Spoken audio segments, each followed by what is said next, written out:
बिहार में जैसे ही जमीन सर्वे की बात की जाती है तो दबंगों का सांसें फूलने लगता है और तरह तरह के बयानबाजी करके तरह तरह के दबाव बना करके और इस सर्वे को रुकवाने के फेर में पड़े हैं।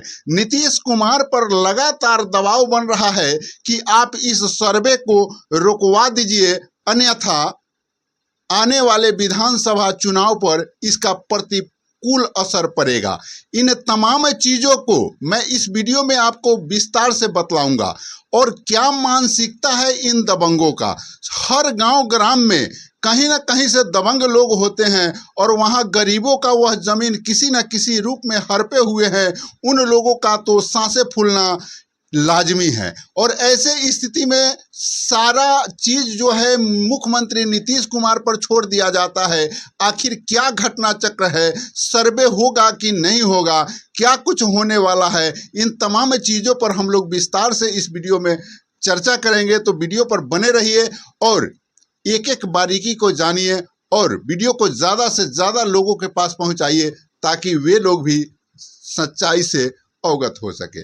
चलिए हम विस्तार से शुरू करते हैं।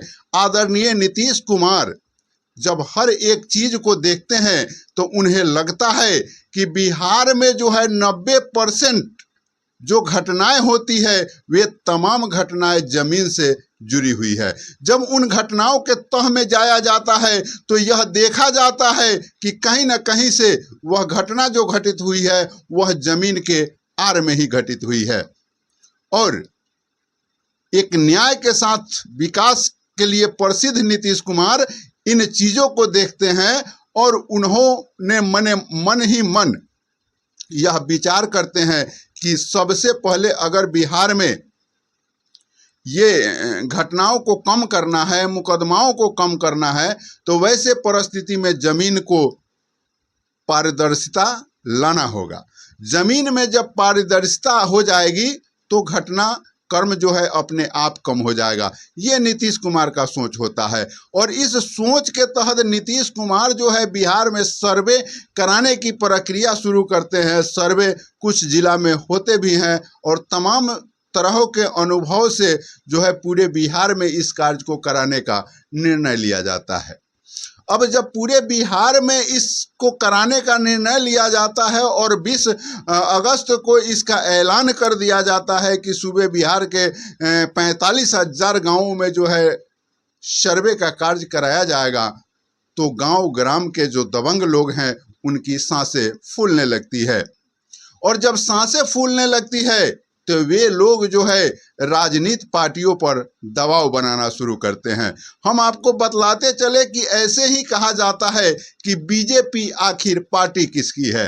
आप लोगों ने तमाम मीडिया चैनलों के माध्यम से या दर्शकों के माध्यम से आप लोगों ने यह जाना होगा, सुना होगा कि लोग ऐसे ही बोलते हैं कि बीजेपी जो है मजबूत लोगों का पार्टी है, बीजेपी जो है दबंगों का पार्टी है, बीजेपी जो है पूंजीपतियों की पार्टी है। ये चर्चाएं होती रही है और इस चर्चाओं को चरितार्थ करते हुए बीजेपी ने यह साबित करना शुरू कर दिया है कि मैं गरीबों का हितैषी नहीं हूं, मैं मजलूमों का हितैषी नहीं हूं, मैं झूठ मूठ का मन से गरीब और शोषितों का बात करता हूं। यह बीजेपी ने चरितार्थ कर दिया है।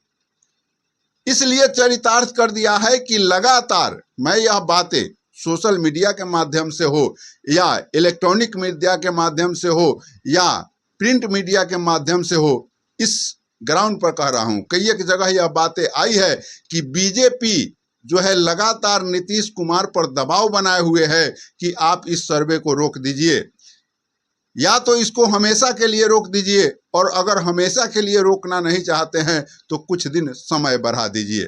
ये लगातार दबाव जो है नीतीश कुमार पर पड़ रहा है और जब सोशल मीडिया पर या इलेक्ट्रॉनिक मीडिया पर और प्रिंट मीडिया पर जब बयान देने की बात होती है तो ये लोग यह बात कहते हैं कि अंतिम गेंद नीतीश कुमार के हाथ में, यानी कि जीत भी मेरा और पट भी मेरा।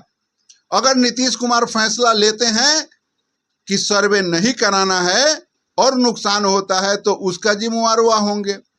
अगर वह सर्वे कराते हैं और नुकसान होता है तो उसका भी जिम्मेवारी इन्हीं पर जाएगा। ये देखिए कितना बड़का यह राजनीति गेम प्लान है और नीतीश कुमार को कटघरे में खड़ा करना ये लोग चाह रहे हैं। मैं तमाम वैसे लोगों से कहना चाहूंगा कि नीतीश कुमार 20 वर्षों तक लगातार बिहार के गद्दी पर शासित हो गए। अब उन्हें क्या आप राजनीति पाठ पढ़ा रहे हैं भैया? वो न भी रहेंगे तो अब आखिर वो पूरे जीवन थोड़ी रहेंगे। अगर जनता ने चाहा तो वो रहेंगे, नहीं चाहेंगे तो वो पूरे जीवन थोड़ी रहेंगे। 20 वर्षों तक वो लगातार बिहार के गद्दी को संभाल लिए, एक इतिहास कायम कर लिए और आप लोग उन्हीं को पढ़ा रहे हैं। और आगे मैं एक और चीज बतलाते चल रहा हूं कि जो जनता के बीच की बात है, जनता में जो चर्चाएं हैं, अगर नीतीश कुमार इस सर्वे को रोक देते हैं, अगर राजनीतिक पार्टियां इस सर्वे को रोक देती है तो राजनीति जो है अलग करवट लेगा। अलग करवट लेने का यह कारण है कि जितने जो गरीब लोग हैं उनका जो जमीन कहीं ना कहीं से दबंगों के दखल कब्जा में है, दबंगों के द्वारा रखा गया है, हड़पा गया है। उन लोगों का जो आशा का किरण जगह था, वे तमाम नुकसान कहीं ना कहीं से उन पार्टियों को नुकसान उठाना पड़ेगा अगर सर्वे नहीं होता है।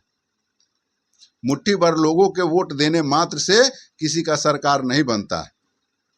मैं तमाम पार्टियों को इस चैनल के माध्यम से बताना चाहता हूं कि महोदय, कभी गरीबों का मसीहा कहे जाने वाले लालू प्रसाद यादव के पास जब तमाम तबके के वोट थे, तब जाकर के वे लगातार शासन में बने रहे। और जैसे ही ये गरीब मजलूम उनसे टूटे, तब जो है ये दूसरे पार्टी की, जदयू की हो या बीजेपी गठबंधन की सरकार बन रही है। आपने देखा है महोदय, मैं तमाम वैसे राजनीतिक पार्टियों से कहना चाहूंगा कि आप लोगों ने देखा है कि जैसे ही गरीब मजलूम की शक्ति लालू यादव के पास थी तो आप लोगों की दुर्दशा क्या थी। और फिर उसी गरीब मजलूम को जो है आप रास्ता दिखा रहे हैं, उसी का जमीन हड़पने का फेर में पड़े हैं, उसी को न्याय देना नहीं चाहते हैं। अरे कोर्ट कचहरी से लेकर के आपके सारे विभाग में जो व्यवस्थाएं हैं, वो 10 से 20 हजार 50 हजार तक एक व्यक्ति से घूस लिया जाता है, जो गरीब आदमी नहीं दे पाता है। और दबंग वहां भी गड़बड़ी कराते हैं और एक सुधार की किरण अगर दिखाई देती है तो उस पर ये तमाम लोग दबाव बनाते हैं कि इस सर्वे को ही रोक दिया जाए। ये दुर्भाग्यपूर्ण है। एक और चीज मैं आपको बतलाने का प्रयास कर रहा हूं मित्रों, आप लोग जानिए और सोचिए और समझिए। कोई समय था जब कांग्रेस की यहां बहुमत होती थी, कांग्रेस की सरकार होती थी और तमाम दबंग लोग जो है कांग्रेस पार्टी के सक्रिय सदस्य भी हुआ करते थे। और उसी समय में 1950 में भूमि सुधार कानून लाया जाता है और इसमें समानता की बात की जाती है। लेकिन उस पार्टी में, उस सरकार में सारे दबंग लोग जब बैठे होते हैं तो ये तमाम लोग उन कानूनों को जो है दबा देते हैं और वो व्यवस्था को सिरे से खारिज कर देते हैं। और भूमि सुधार का जो कानून गरीबों के लिए लाया गया था, वो खस्से बस्ते में पड़ जाता है और उस पर कोई चर्चा नहीं होती है और वैसे ही पड़ा रह जाता है और गरीबों का हाल वही रह जाता है। गरीबों में जो जमीन बांटने की बात होती थी, वो तमाम चीजें वैसे ही की धरी रह जाती है। किसके कारण बंधुओं? इन समाज के दबंगों के चलते। और वो दबंग जो किसी भी पार्टी में हो, उस समय कांग्रेस में थे, आज बीजेपी में है, ये लोग तमाम लोग चाह रहे हैं कि गरीबों का शोषण होते रहे। आगे मैं बतलाना चाहता हूं, 1950 में भूमि सुधार कानून तो दबा का दबा रह गया और ये लोग आनन फानन में रिविजनल सर्वे 1962 में करा लिए। कुछ जगहों पर नहीं हुआ और कुछ जगहों पर रिविजनल सर्वे हो गया। आप जिस जगह पर रिविजनल सर्वे नहीं हुआ हो वहां जा करके देखिएगा तो पाइएगा कि गरीबों के पास 40 बीघा, 50 बीघा, 30 बीघा, 10 बीघा, 15 बीघा जमीन है, लेकिन वहां भी हड़पा गया है। लेकिन रिविजनल सर्वे नहीं होने के कारण रिकॉर्ड नहीं बने। और यहाँ कुछ जगहों पर रिविजनल सर्वे जहां हो गए, यहाँ ये दबंग लोग किसी न किसी मालिकाना से डॉक्यूमेंट बनाकर कानून बना है। कानून है बंधुओं कि 1 जनवरी 1946 के बाद अगर कोई मालिक किसी भी प्रकार का डॉक्यूमेंट दूसरे के जमीन का बना देते हैं तो उसको वैलिड नहीं माना जाएगा। लेकिन यहाँ जब आप देखिएगा तो 1950 से 49 से और 52 के बीच में इतना दस्तावेज मालिकानों के द्वारा बना है कि देखेंगे तो आपका होश उड़ जाएगा। और ये तमाम डुप्लीकेट डॉक्यूमेंट बनवा करके जो है आपके जमीन को रिविजनल सर्वे में हड़प लिया गया।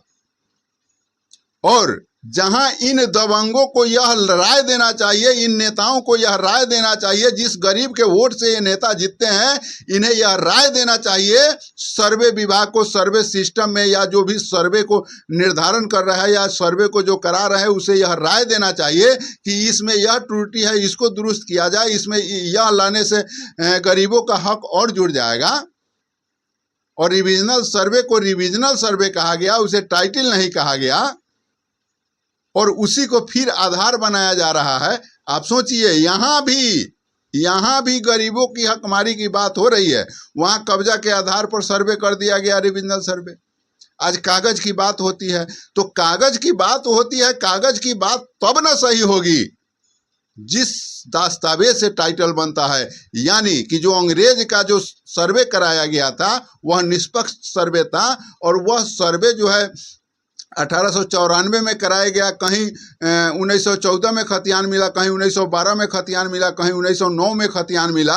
तो वह जो खतियान इशू हुआ उसी को टाइटल कहा जाता है, और जहां सर्वे हो गए हैं वहां रिविजनल सर्वे कहा जाता है। तो उस डॉक्यूमेंट को भी देखना चाहिए जहां विवाद है, ये तमाम मेंशन होना चाहिए। तो ये मेंशन ये लोग नहीं करेंगे। ये लोग क्या करेंगे, सर्वे बंद कर दो, उस समय तो हड़पे ही, और फिर जो हड़प लिए हैं इसको भी हम गमन कर ले। आप अंचल में जाइएगा तो इस तरह का बहुत सारा मामला पाइएगा कि बहुत गलत जमाबंदी चल रहे हैं, बहुत ज़्यादा फर्जी कामें हुए हैं, और 50,000, 1 लाख, 10,000, 20,000 रुपया देकर लोग मोटेशन कराए हैं, जो मोटेशन होना ही नहीं चाहिए, वैसे वैसे मोटेशन हुए हैं। तो ये कौन कराया है भैया? दबंग लोग कराए हैं। और ये लोग पुनः बीजेपी पर दबाव बना रहे हैं कि आप सर्वे नहीं कराइए, नहीं तो आपको नुकसान हो जाएगा। और वह बीजेपी जो है जदयू का घटक दल है। अब वह जो है, जदयू के पास सीटें मात्र 43 है और बीजेपी के पास सीटें ज़्यादा है, वह लगातार दबाव बना रही है कि आप सर्वे रोक दीजिए। और मीडिया में यह दिया जाता है कि अंतिम गेंद नीतीश के हाथ में। आप कमेंट करिएगा कि गरीबों के साथ कौन खड़ा है, गरीबों के लिए कौन कुछ करने का प्रयत्न कर रहा है।